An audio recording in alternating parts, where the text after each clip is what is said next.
My channel SK Pintu sir. তো আজকে আমরা স্কুল সার্ভিস কমিশনের জিওগ্রাফি এসএসসি 9-10 গুরুত্বপূর্ণ 7টি গুরুত্বপূর্ণ প্রশ্ন আলোচনা করব। যেমন আমাদের প্রশ্নপত্র হওয়া উচিত সেরকম প্রশ্নপত্র। তো এখানে সমস্ত সিলেবাস কিন্তু কভার করা রয়েছে, প্রত্যেকটি সিলেবাস থেকে প্রশ্ন মিলিয়ে 7টি প্রশ্ন দেওয়া আছে সম্পূর্ণ সিলেবাস থেকে। তো প্রথম প্রশ্ন আমরা আলোচনা করছি। প্রথম প্রশ্ন হচ্ছে, পৃথিবীর ভূত্বক মূলত কোন উপাদানের দ্বারা গঠিত? অক্সিজেন, সিলিকন, লোহা, nickel, hydrogen, helium. Option D হচ্ছে কার্বন, সালফার। তো প্রথম অপশনের উত্তর হচ্ছে প্রথম অপশন অক্সিজেন এবং সিলিকন। অক্সিজেন রয়েছে মোটামুটি 46% এবং সিলিকন রয়েছে 21% মতো। তো উত্তর হচ্ছে এ, সিলিকন এবং অক্সিজেন। তো এটি দুটো মিলিয়ে প্রায় 74%, এই 74% অংশ ভূত্বকের এই সিলিকন এবং অক্সিজেন নিয়ে গঠিত। পরবর্তী প্রশ্ন, 2 নম্বর প্রশ্ন, কোন ধরনের আগ্নেয়গিরি সবচেয়ে কম উচ্চতা বিশিষ্ট কিন্তু বিস্তৃত এলাকা জুড়ে থাকে? সবচেয়ে কম উচ্চতা কিন্তু বিস্তৃত এলাকা জুড়ে থাকে। Stratovolcano, seal volcano, Colorado volcano, cinder volcano. তো উত্তর হচ্ছে সিল ভলকানো সবচেয়ে দূর পর্যন্ত বিস্তৃত থাকে। উত্তর হচ্ছে সিল ভলকানো। অপেক্ষাকৃত কম উচ্চতা বিশিষ্ট হলেও কিন্তু এর বিস্তৃতি খুব বড় এলাকা জুড়ে, যেমন হাওয়াই দ্বীপপুঞ্জের যে ভলকানো সেগুলি। পরবর্তী প্রশ্ন, 3 নম্বর প্রশ্ন, সমুদ্র স্রোতের প্রধান কারণ কোনটি? সমুদ্র স্রোতের প্রধান কারণ কোনটি? পৃথিবীর আকর্ষণ বা মধ্যাকর্ষণ, চাঁদের আকর্ষণ, বায়ু প্রবাহ ও তাপমাত্রার পার্থক্য, ভূমিকম্প।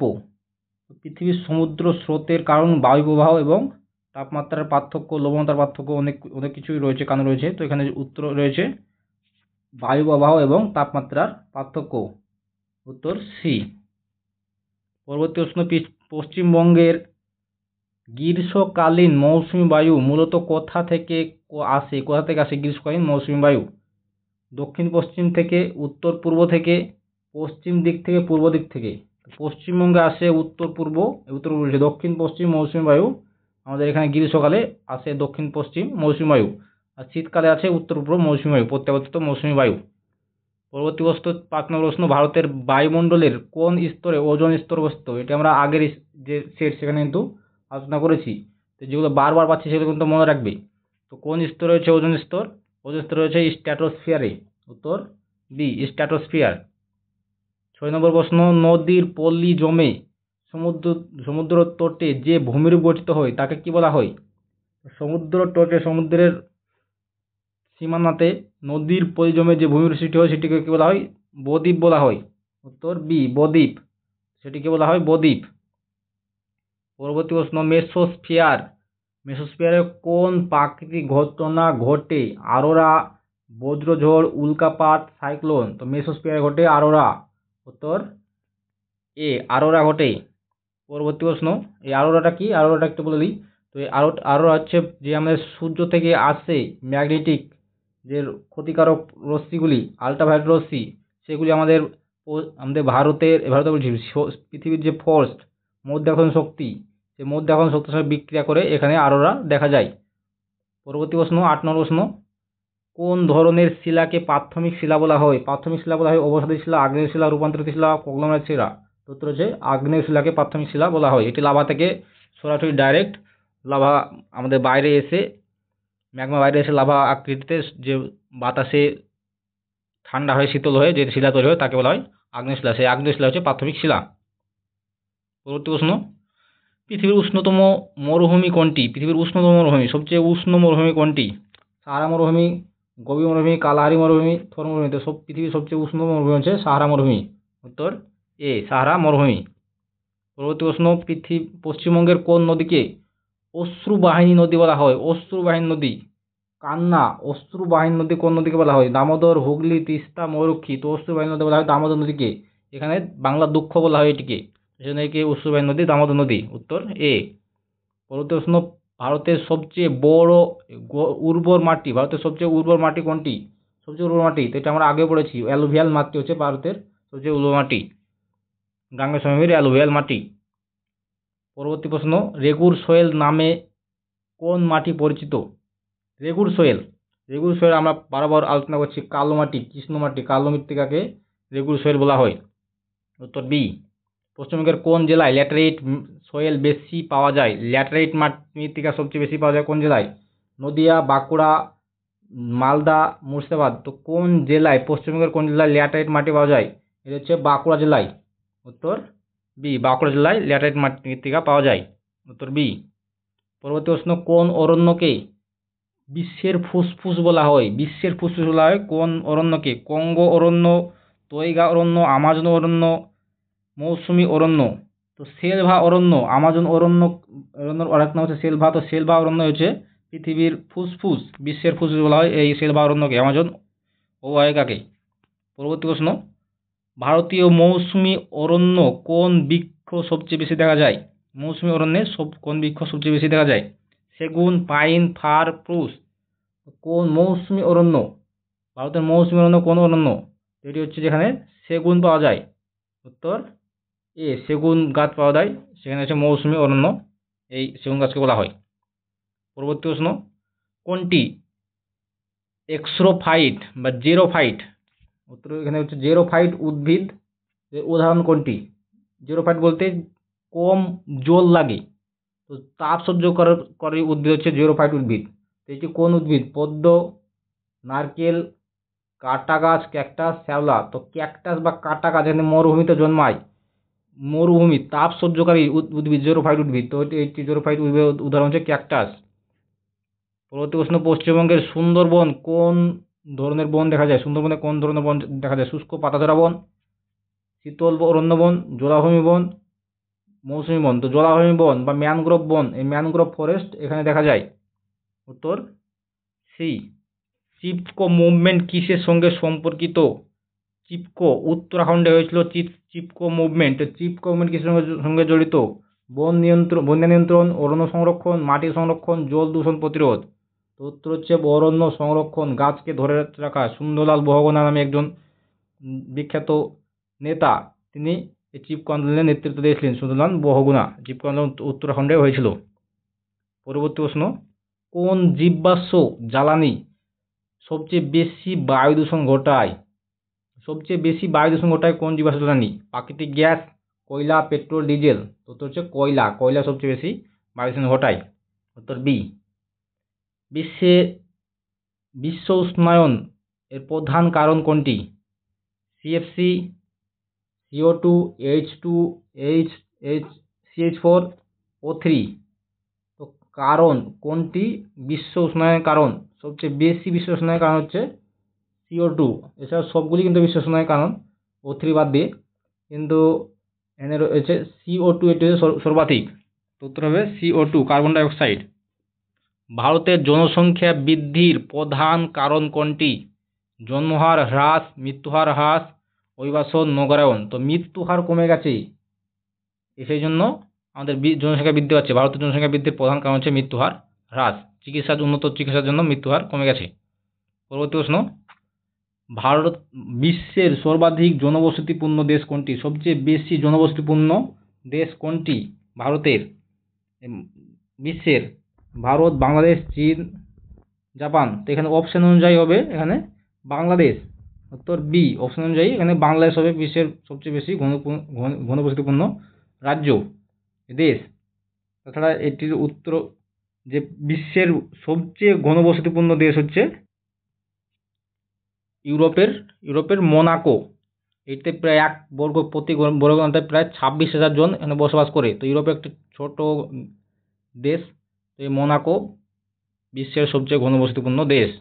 অপশন অনুযায়ী এখানে বাংলাদেশ সবচেয়ে ঘনবসতিপূর্ণ দেশ। পরবর্তী প্রশ্ন, ভারতের কোন রাজ্যে সর্বাধিক জনসংখ্যা রয়েছে? সবচেয়ে বেশি জনসংখ্যা রয়েছে কোন রাজ্যে? পশ্চিমবঙ্গ, মহারাষ্ট্র, উত্তরপ্রদেশ, বিহার। তো এখানে রয়েছে উত্তরপ্রদেশ। তো উত্তরপ্রদেশে সবচেয়ে বেশি জনসংখ্যা রয়েছে। জনঘনত্ব সবচেয়ে বেশি হচ্ছে বিহারে। বিশ্বের সর্ববৃহৎ খনিজ তেল উৎপাদনকারী দেশ। বিশ্বের সর্ববৃহৎ খনিজ তেল উৎপাদনকারী দেশ কোনটি? সৌদি আরব, রাশিয়া, মার্কিন যুক্তরাষ্ট্র, ইরান। সৌদি আরব। কাঁচা তেল সবচেয়ে বেশি উৎপন্ন করে সৌদি আরব। পরবর্তী উত্তরখানে সি রয়েছে। মার্কিন যুক্তরাষ্ট্র বর্তমানে যুক্তরাষ্ট্র বিশ্বের সর্বাধিক খনিজ তেল উৎপাদন করে। উত্তোলন হচ্ছে আমাদের সৌদি আরব। উত্তরটা ভুল দেওয়া আছে। পরবর্তী প্রশ্ন, ভারতের ধানের ভান্ডার কোন রাজ্যকে বলা হয়? ধানের ভান্ডার কোন রাজ্যকে বলা হয়? পাঞ্জাব, ছত্তিশগড়, উত্তরপ্রদেশ, পশ্চিমবঙ্গ। এখানে উত্তরে একটু কনফিউশন থাকতে পারে, তো ছত্তিশগড়কে বলা হয়, এখানে পশ্চিমবঙ্গকে বলা হয়। তখন ধানের ভান্ডার বলতে ভারতের ধানের ভান্ডার পশ্চিমবঙ্গকে লিখবে, এখানে পশ্চিমবঙ্গ থাকলে পশ্চিমবঙ্গ থাকবে। উত্তর ডি, পশ্চিমবঙ্গ।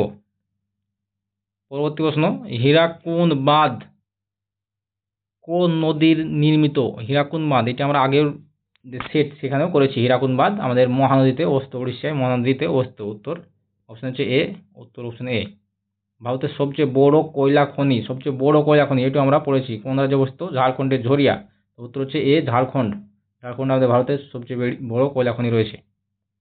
পরবর্তী প্রশ্ন, ম্যানচেস্টার অফ ইন্ডিয়া, এটি আমরা বলেছি ম্যানচেস্টার অফ ইন্ডিয়া, এটি কোন আহমেদাবাদকে বলা হয়।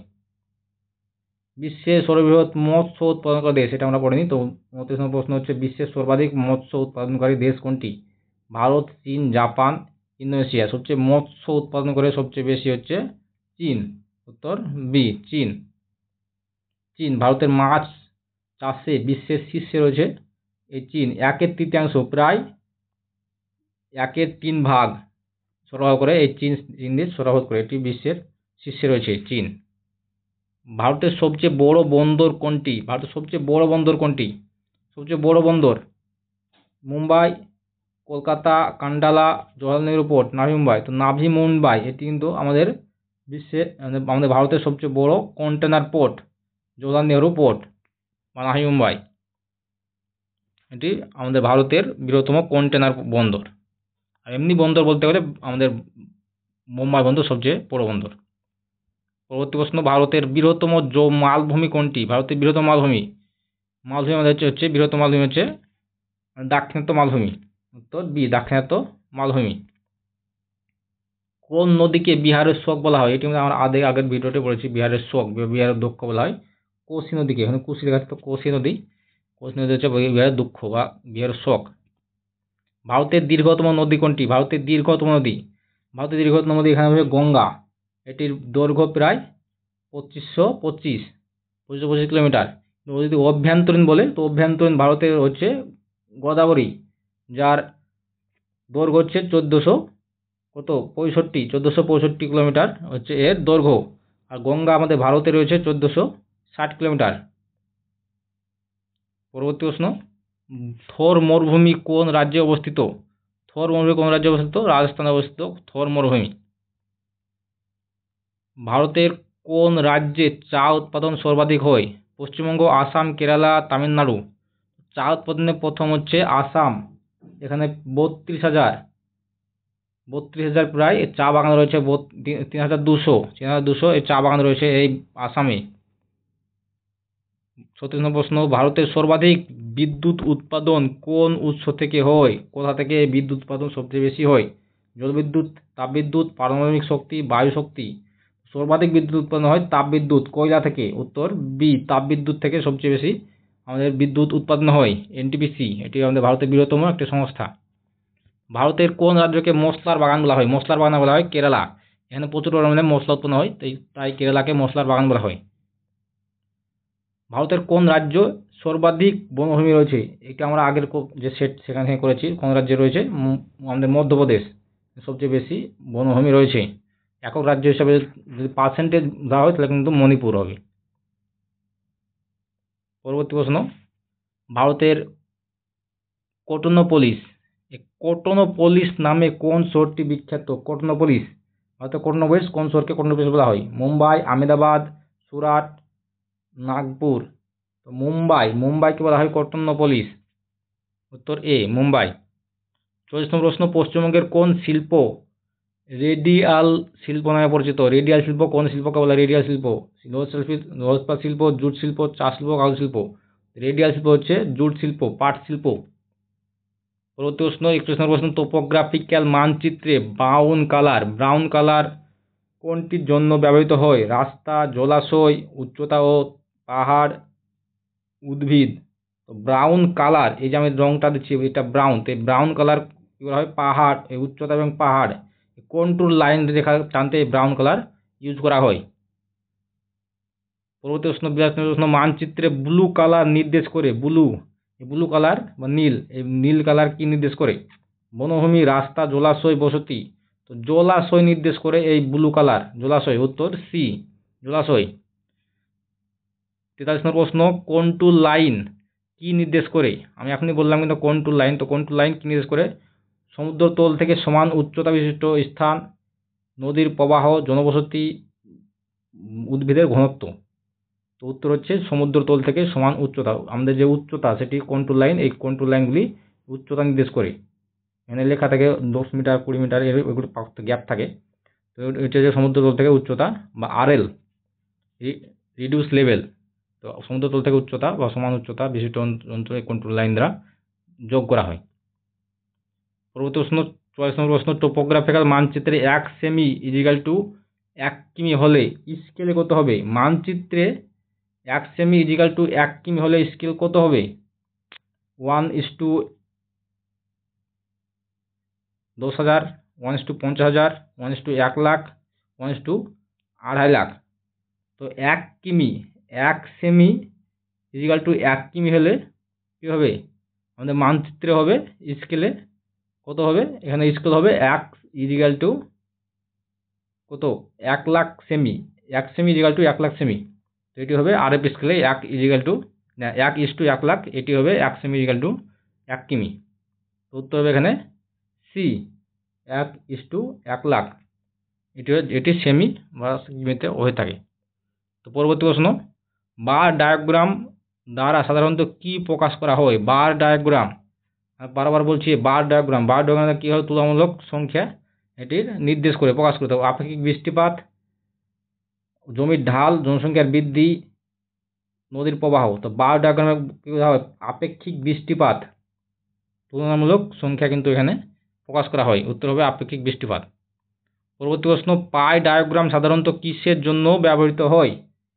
সময়সূচির জন্য, মোট পরিমাণে ভগ্নাংশ পার্সেন্টেজে ডিস্ট্রিবিউশন পার্সেন্টে ভাগার জন্য, নদীর প্রোফাইল করার জন্য, উচ্চতা প্রদর্শনের জন্য। তো পাই ডায়াগ্রাম সাধারণত 360 ডিগ্রিকে 100 ভাগে ভাগ করে সেগুলিকে শতাংশ অনুযায়ী ভাগ করা হয়। তো মোট পরিমাণের ভগ্নাংশ বা পার্সেন্টেজ ডিস্ট্রিবিউশনের জন্য এই পাই ডায়াগ্রাম ব্যবহার করা হয়। উত্তর বি। পরবর্তী প্রশ্ন 47 নম্বর প্রশ্ন, জনঘনত্ব নির্ণয়ে সূত্র কি? জনঘনত্ব নির্ণয়ের সূত্র কোনটি? Population divide by area, population divide by literacy, area divide by population, population divide into area. তো জনঘনত্ব নির্ণয় করা হয় পপুলেশন ডিভাইড বাই এরিয়া। উত্তর এ, মোট জনসংখ্যা বিভক্ত মোট যে আয়তন, এরিয়া। পরবর্তী প্রশ্ন 48 নম্বর প্রশ্ন, আইসোথ্রাম মানচিত্রে কি প্রদর্শিত করে? আইসোথ্রাম সমান বৃষ্টিপাত রেখা, সমান উচ্চতা রেখা, সমান তাপমাত্রা রেখা, সমান চাপ রেখা। তো আইসোথ্রাম হচ্ছে সমান তাপমাত্রা যুক্ত রেখা। উত্তর সি। আর সমান বৃষ্টিপাত রেখায় আইসোওয়েট বলা হয়, আর সমান উচ্চতা রেখা আইসোবার বলা হয়। আইসোবার উচ্চতা, সমান চাপ হচ্ছে আইসোবার, আর সমান উচ্চতা হচ্ছে কন্ট্রোল লাইন। পরবর্তী প্রশ্ন, কার্টোগ্রাম মানচিত্রে কি প্রদর্শিত হয়? কার্টোগ্রাম মানচিত্রে কি প্রদর্শিত হয়? বাস্তব ভৌগোলিক আকার, পরিসংখ্যানগত তথ্য আকারে রূপান্তর করা হয়, শুধুমাত্র রাজনৈতিক সীমানা, শুধুমাত্র নদী ও পাহাড়। উত্তর হচ্ছে পরিসংখ্যানগত তথ্য আকারে রূপান্তরিত করা, এটি হচ্ছে কার্টোগ্রামের মানচিত্রের প্রদর্শন করা, পরিসংখ্যানগত তথ্যকে মানচিত্রে রূপ দেওয়া। উত্তর বি। 50 নম্বর প্রশ্ন হচ্ছে, ভারত সরকারের প্রকাশিত টোপোসিট বা টোপোগ্রাফের মানচিত্রে সাধারণত কোন স্কেলে প্রকাশিত হয়? এখানে আরএফ স্কেলে প্রকাশিত, রিপ্রেজেন্টেটিভ ফ্র্যাকশনে প্রকাশিত হতে, এটি কোন স্কেলটি থাকে এখানে? তো উত্তর হচ্ছে 1:50,000, 1:50,000 আরএফ স্কেল 1:50,000 এই টোপোসিটে থাকে। ভারতের সার্ভে অফ ইন্ডিয়া এটি প্রকাশ করে। পরবর্তী প্রশ্ন, বিশ্বের দীর্ঘতম নদী কোনটি? সবচেয়ে বড় নদী বলতে সবচেয়ে দীর্ঘতম নদী কোনটি? নীলনদ হচ্ছে, আফ্রিকার নীলনদ হচ্ছে পৃথিবীর বিশ্বের দীর্ঘতম নদী। সবচেয়ে বড় নদী হচ্ছে, বৃহত্তম নদী হচ্ছে আমাজন নদী। উত্তর ই, উত্তর এ। এখানে নীলনদ, নীলনদ এর যে দৈর্ঘ্য সেটি কত 6650 কিমি, 6650 কিমি, 6450 কিমি এর দৈর্ঘ্য। বিশ্বের দীর্ঘতম নদী এই নীলনদ। সাহারা মরুভূমির কোন মহাদেশে অবস্থিত? এটি আমরা বলতে হবে না, এটি সবাই জানি। আচ্ছা, ভূগোল পড়ি যারা সবাই জানি সাহারা মরুভূমি কোন দেশে মহাদেশে অবস্থিত। আফ্রিকা মহাদেশ। বিশ্বের সর্বাধিক বৃষ্টিপাত কোন স্থানে হয়ে থাকে? তো সর্বাধিক বৃষ্টিপাত কোন জায়গায় হয়ে থাকে? বিশ্বের সবচেয়ে বেশি বৃষ্টিপাত চেরাপুঞ্জি, মনসিনরাম, আমাজন উপত্যকা, ইন্দোনেশিয়া। তো উত্তর হবে এখানে মনসিনরাম। কিন্তু যদি মনসিনরাম না থাকতো তাহলে চেরাপুঞ্জি দিতাম। তো চেরাপুঞ্জি মনসিনরাম একই জায়গায় অবস্থিত মেঘালয়ে। তো 80 কিমির ডিফেক্ট রয়েছে, 80 কিমি এদিক ওদিক। তো মৌসিনরাম হচ্ছে পৃথিবীর সর্বাধিক বৃষ্টিপাতযুক্ত স্থান। মৌসিনরাম না থাকলে চেরাপুঞ্জি দিই। সেখানে মৌসিনরাম যেহেতু আছে সেহেতু মৌসিনরাম, উত্তর হবে মৌসিনরাম, মেঘালয়ের মৌসিনরাম। পরবর্তী প্রশ্ন, বিশ্বের বৃহত্তম দ্বীপ কোনটি? সবচেয়ে বড় দ্বীপ কোনটি? Madagascar, Greenland, New Guinea, Borneo. উত্তর হচ্ছে গ্রিনল্যান্ড। বিশ্বের বৃহত্তম দ্বীপ হচ্ছে গ্রিনল্যান্ড। 55 নম্বর প্রশ্ন, মিডনাইট সান কোন অঞ্চলে দেখা যায়? নিরক্ষীয় অঞ্চল, মরুভূমি অঞ্চল, মেরু অঞ্চল, পার্বত্য অঞ্চল। তো মেরু অঞ্চলে মিডনাইট সান দেখা যায়। উত্তর সি, মেরু অঞ্চল। বিশ্বের বৃহত্তম সমুদ্র কোনটি? সবচেয়ে বড় সমুদ্র কোনটি? মহাসাগর কোনটি? ভারত মহাসাগর, আটলান্টিক মহাসাগর, প্রশান্ত মহাসাগর, দক্ষিণ মহাসাগর। তো আমাদের হচ্ছে প্রশান্ত মহাসাগর। প্রশান্ত মহাসাগর এটি এতটাই বড়, আমাদের যে সমস্ত স্থলভাগতে সেখানে দেওয়া হয় তবু কিন্তু আমাদের যে মোট এরিয়া তাও 10 থেকে 20%, 26% পর্যন্ত বাকি থাকবে। তো সমস্ত আমাদের কন্টিনেন্টের চেয়েও বড় এই প্রশান্ত মহাসাগর। পরবর্তী প্রশ্ন, 57 নম্বর প্রশ্ন, গ্রেট ব্যারিয়ার রিফ কোথায় অবস্থিত? গ্রেট ব্যারিয়ার রিফ এটি আমাদের প্রশান্ত মহাসাগরে অবস্থিত। তো ফিলিপাইন, অস্ট্রেলিয়া, মালদ্বীপ, হাওয়াই। অস্ট্রেলিয়ার পূর্ব উপকূল, অস্ট্রেলিয়ার উত্তর পূর্ব উপকূলে গ্রেট ব্যারিয়ার রিফ অবস্থিত। উত্তর বি। বিশ্বের সর্বাধিক কয়লা উৎপাদক দেশ? বিশ্বের সবচেয়ে বেশি কয়লা উৎপাদন করে কোন দেশ? ভারত, রাশিয়া, চীন, যুক্তরাষ্ট্র। সবচেয়ে বেশি কয়লা উৎপাদন করে চীন। উত্তর সি, চীন হচ্ছে পৃথিবীর কয়লা উৎপাদনের সর্বথেকে বেশি কয়লা উৎপাদন করে। কোন শহরকে সিটি অফ স্কাইস্ক্রাইপার বলা হয়? স্কাইস্ক্রাইপার। তো সবচেয়ে সিটি অফ স্কাইস্ক্রাইপার কোন শহরকে বলা হয়? Tokyo, new York, Dubai, Hong Kong. তো নিউ ইয়র্ককে বলা হয়। তো নিউ ইয়র্কে বড় বড় যে বড় বড় টাওয়ার রয়েছে, বড় বড় টাওয়ার বলতে যে আমাদের ভবন রয়েছে, উচ্চ ভবন রয়েছে, সেজন্য নিউ ইয়র্ককে সিটি অফ স্কাইস্ক্রাইপার বলা হয়। উত্তর বি, নিউ ইয়র্ক। 7 নম্বর প্রশ্ন এবং আজকে আমাদের সেটের শেষ প্রশ্ন, ল্যান্ড অফ রাইজিং সান, সূর্যোদয়ের দেশ। ল্যান্ড অফ রাইজিং সান কোন দেশকে বলা হয়? চীন, জাপান, দক্ষিণ কোরিয়া, ভিয়েতনাম। তো উত্তর হচ্ছে বি, জাপান। জাপানকে ল্যান্ড অফ রাইজিং সান বা সূর্যোদয়ের দেশ বলা হয় জাপানকে। উত্তর বি, জাপান। জাপানে প্রথম সূর্য ওঠে সেই জন্য। জাপান এশিয়ার পূর্ব প্রান্তে অবস্থিত এবং সূর্যোদয় এখানে আগে দেখা যায়, তাই এটিকে ল্যান্ড অফ রাইজিং সান বলা হয়। পরবর্তী প্রশ্ন, 63 নম্বর প্রশ্ন, চিপকো মুভমেন্ট কোন বিষয়ের সঙ্গে সম্পর্কযুক্ত? চিপকো মুভমেন্ট খনিজ সংরক্ষণ, বন সংরক্ষণ, নদী সংরক্ষণ, বন্যা সংরক্ষণ। এটা আমরা আগে কিন্তু পড়েছি। তো চিপকো মুভমেন্ট হচ্ছে বন সংরক্ষণ। সুন্দরলাল বড়গুড়ার নেতৃত্বে উত্তরাখণ্ডে এটি হয়েছিল। তো এটি বন সংরক্ষণের সঙ্গে যুক্ত। 1970 সালে উত্তরাখণ্ডের চিপকো আন্দোলন বৃক্ষ সংরক্ষণের জন্য শুরু হয়। পরবর্তী প্রশ্ন, সুনামি কোন কারণে সৃষ্টি হয়? আগ্নেয়গিরির অনুৎপাত, ভূমিকম্প, ঝড়, ভূমিধস। সুনামি সৃষ্টি হয়, বিশাল জলোচ্ছ্বাসকে সুনামি বলা হয়। এটি সমুদ্র গর্ভে যখন ভূমিকম্প হয় তখন এই জলোচ্ছ্বাস সৃষ্টি হয়। উত্তর হচ্ছে বি, ভূমিকম্প। বন্যার প্রধান কারণ কি? বৃষ্টির অভাব, অতিবৃষ্টি ও নদীর প্লাবন, মাটির ক্ষয়, ভূমিকম্প। তো বন্যার প্রধান কারণ হচ্ছে অতিবৃষ্টি। সবচেয়ে বেশি বৃষ্টিপাত হলে এবং বন্যা প্লাবিত হলে, নদী প্লাবিত হলে এই বন্যার সৃষ্টি হয়। উত্তর বি।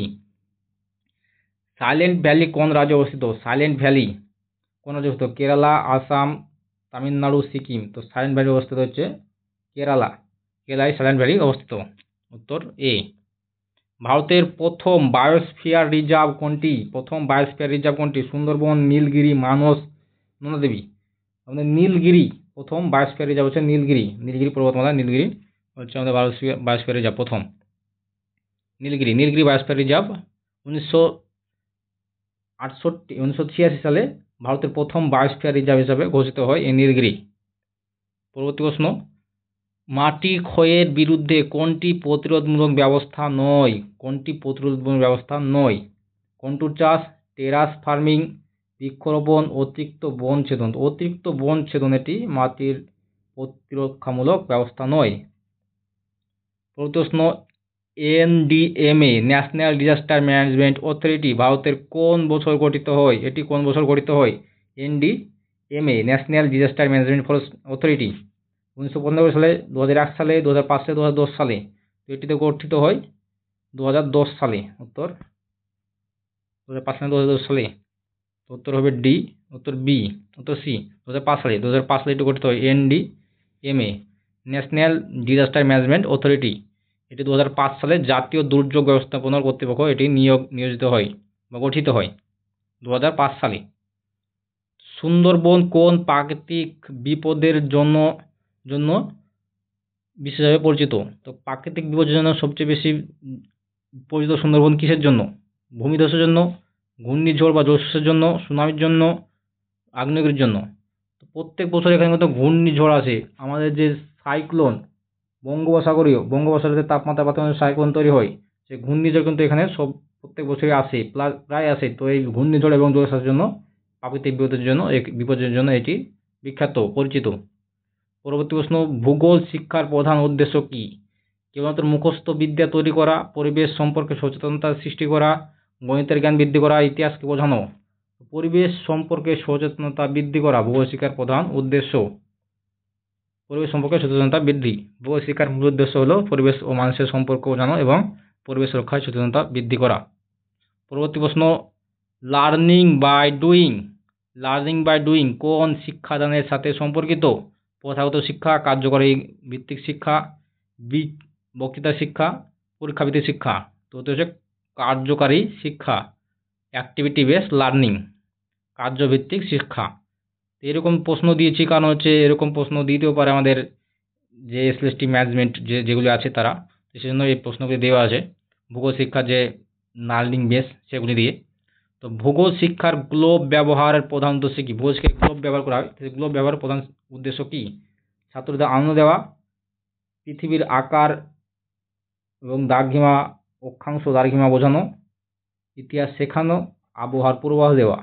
তো গ্লোব ব্যবহার করা হয় কিসের জন্য? অক্ষাংশ দ্রাঘিমা পৃথিবীর আকার বোঝানোর জন্য এটি গ্লোব ব্যবহার করা হয় ভূগোল শিক্ষায়। উত্তর বি। এটি উত্তর হচ্ছে বি, আকার এবং শেখার জন্য। পরবর্তী প্রশ্ন, ICT information of communication technology ভূগোল শিক্ষায় কিভাবে সহায়ক করে? কেবল বই পড়তে সাহায্য করে, ভিডিও, মানচিত্র, সিমুলেশন দ্বারা ভিজুয়াল শিক্ষা সম্ভব করে এটিকে। তো খেলতে সাহায্য করে। তারা বলছে পরীক্ষার ফলাফল প্রকাশ করতে সাহায্য করে। তো ইনফরমেশন টেকনোলজি বা কমিউনিকেশন টেকনোলজি এটি আমাদের ভিডিও, মানচিত্র, সিমুলেশন দ্বারা যে শিক্ষাদান এটি সম্ভব করেছে। তো উত্তর হচ্ছে বি। পরবর্তী প্রশ্ন, ফিল্ড স্টাডি ভূগোল শিক্ষায় কেন জরুরি? কেবল ভ্রমণের জন্য, বাস্তব অভিজ্ঞতা অর্জন ও স্থানীয় ভৌগোলিক বোঝানোর জন্য, স্থানীয় ভূগোল সেটি বোঝানোর জন্য, পরীক্ষার নম্বর বাড়ানোর জন্য, ছাত্রদের আনন্দ দেওয়ার জন্য। তো ফিল্ড স্টাডি আমরা যে ভূগোল পরীক্ষায় আমরা সবাই করেছি, যারা অনার্স করে তারা জানি যে ফিল্ডে ঘুরতে যাই, অন্যান্য বিশ্ব যে জায়গা সেগুলোতে বেড়াতে যাই। আমরা বিভিন্ন জায়গায় গিয়েছি। আমরা ভূগোল শিক্ষার জন্য আমরা গিয়েছিলাম দার্জিলিং। তো সেখানে ফিল্ড স্টাডি আমরা করেছিলাম দার্জিলিংয়ে। তো এই ফিল্ড স্টাডি কিসের জন্য করা হয়? বাস্তব অভিজ্ঞতা অর্জন এবং স্থানীয় ভূগোলের বৈশিষ্ট্য সেগুলি বোঝার জন্য এই ফিল্ড স্টাডি করা হয়। উত্তর বি। পরবর্তী প্রশ্ন হচ্ছে ভূগোল শিক্ষার জন্য কোন শিক্ষণ পদ্ধতি সবচেয়ে কার্যকর? শুধুমাত্র বক্তৃতা ভিত্তিক পদ্ধতি, কার্যভিত্তিক বা অভিজ্ঞতা ভিত্তিক পদ্ধতি, পরীক্ষা ভিত্তিক, রোট লার্নিং, মুখস্থ বিদ্যা। উত্তর হচ্ছে কার্যভিত্তিক এবং অভিজ্ঞতা ভিত্তিক শিক্ষা সবচেয়ে বেশি কার্যকর ভূগোল শিক্ষায়। পরবর্তী 7 নম্বর প্রশ্ন হচ্ছে ভূগোল ক্লাসে মানচিত্র ব্যবহার করলে শিক্ষার্থীদের কি সুবিধা হয়? শুধুমাত্র রং করা সাহায্য করে। ভৌগোলিক স্থান ও দূরত্ব, দিক ইত্যাদি বোঝানো যায়। ইতিহাস শেখা যায়, শুধুমাত্র পরীক্ষার জন্য মুখস্থ করা যায়। মানচিত্র ব্যবহার করা কিসের জন্য? ভৌগোলিক অবস্থান, দূরত্ব, দিক ইত্যাদি বোঝার জন্য মানচিত্র ব্যবহার করা হয় ভূগোল ক্লাসে। এই ছিল আমাদের প্রশ্ন। ভালো লাগলে চ্যানেলটিকে সাবস্ক্রাইব করে দেবে এবং বন্ধুদেরকে শেয়ার করে দেবে। ধন্যবাদ।